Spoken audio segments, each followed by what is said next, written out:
नमस्कार, मी पंजाब डक. आज आहे 10 जुलै 2025 आणि मी माझा कंप्लीट 10 जूनचा धूळपेरणी केलेल्या कापसामध्ये 1 महिना झालेला आहे आणि 1 महिन्याला कापसाच्या या शेतातून महाराष्ट्रातल्या शेतकऱ्याला अंदाज नाही.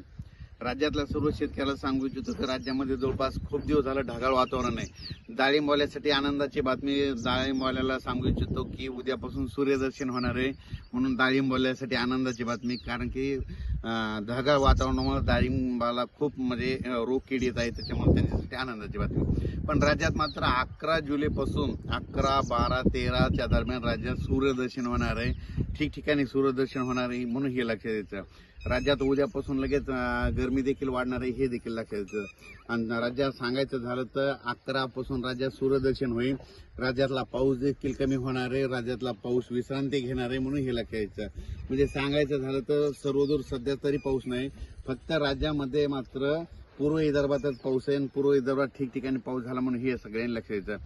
पण राज्यातल्या सर्व शेतकऱ्याला सांगू इच्छितो की काय झालं की काही भागामध्ये सांगतो की लातूर जिल्हा, धाराशिव, त्याच्यानंतर सोलापूर जिल्हा, बीड जिल्ह्यामध्ये ह्या भागामध्ये ह्या आता जे पाऊस पडला त्याच्यामध्ये तिकडल्या भागात काही भाग आणखीन सोडून दिलेला आहे. तर त्यांना सांगू इच्छितो की आज 10 तारखेला म्हणजे दुपारपर्यंत ऊन पडेल, काही भागामध्ये तुरळक ठिकाणी पाऊस पडणार आहे, म्हणून हे लक्षात द्यायचं. सध्या तरी असा सर्वदूरचा तुमच्या जिल्ह्यामध्ये पाऊस नाही, म्हणून हे लक्षात द्यायचं. सध्या फक्त तुम्हाला सांगतो पूर्व विदर्भातच पाऊस मात्र कायम आहे. आणखीन 2-3 दिवस तिकडं 11, 12, 13 पर्यंत पूर्व विदर्भामध्ये नागपूर, वर्धा, भंडारा, गोंदिया, इकडं अमरावती, अकोला या भागामध्ये तिकडं ते पाऊस राहणार आहे. आणि त्याच्यानंतर तिकडं नंतर 14 तारखेच्या नंतर तिकडं देखील सूर्यदर्शन होणार आहे, म्हणून लक्षात येतं. पण राज्यात मात्र उद्यापासून मात्र सगळीकडे सूर्यदर्शन होणार आहे, म्हणून हे लक्षात येतं. राज्यातल्या सर्व शेतकऱ्याला सांगू इच्छितो की राज्यामध्ये मग सांगायचं झालं तर हे बीड जिल्हा झाला, लातूर जिल्हा झाला, त्यानंतर जालना जिल्ह्याचा काही भाग, त्याच्यानंतर इकडं नगर जिल्ह्याचा काही भाग, कडाष्ट या भागात आणि परभणी जिल्ह्याचा काही भाग, या भागात काही भागामध्ये आणखीन पाऊस पडलेला नाही. तर त्या शेतकऱ्याला सांगू इच्छितो की तुमच्याकडं 14-15 तारखेच्या दरम्यान एक भाग बदलत म्हणजे स्थानिक वातावरण तयार होऊन भाग बदलत 14-15च्या दरम्यान एक पाऊस येणार आहे, म्हणून हे लक्षात येतं. पण राज्यात सर्वदूर नाही पडणार, हे फक्त 5-7 जिल्ह्यामध्ये समजा मराठवाड्यामध्ये ते पाऊस म्हणजे 14, 15, 16चा पाऊस एक असणार आहे, म्हणून हे लक्षात येतं. पण राज्यात सांगायचं झालं तर पूर्व विदर्भ, पश्चिम विदर्भ म्हणजे तिकडला पाऊस म्हणजे तिकडला थोडा आजच्या दिवस तिकडला पाऊस कायम राहणार आहे. उद्यापासून पश्चिम विदर्भात देखील 6 जिल्ह्यामध्ये सूर्यदर्शन होणार आहे. बुलढाणा जिल्ह्यामध्ये सूर्यदर्शन होईल, अकोला जिल्ह्यामध्ये होईल, हिंगोलीमध्ये होईल, वाशिममध्ये होईल, त्याच्यानंतर यवतमाळकडे देखील सूर्यदर्शन होईल. आणि त्याच्यानंतर सांगायचं झालं तर नांदेड देखील सूर्यदर्शन होणार, म्हणून लक्षात येतं. माझी सगळ्याला विनंती, आता काय करा, सूर्यदर्शन झाल्याच्या नंतर शेतीचे कामे करून घ्या, खुरपणी करून घ्या, फवारणी करू शकता, म्हणून हे लक्षात येतं. पण राज्यात सांगायचं झालं तर सध्या तरी असा सर्वदूरचा मोठा पाऊसच नाही.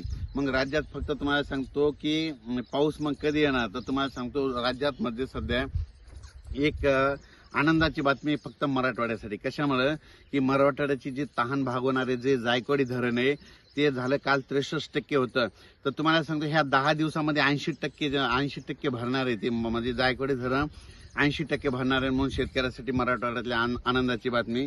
कारण की ते धरण भरल्यानंतर हे त्याचा जे एरिया आहे समजा की त्यांना लाभ क्षेत्रामध्ये त्यांना फायदा होणार आहे, म्हणून जायकवाडी धरण 80% भरल्याच्या नंतर लगेच त्याचं पाणी सोडणार आहे.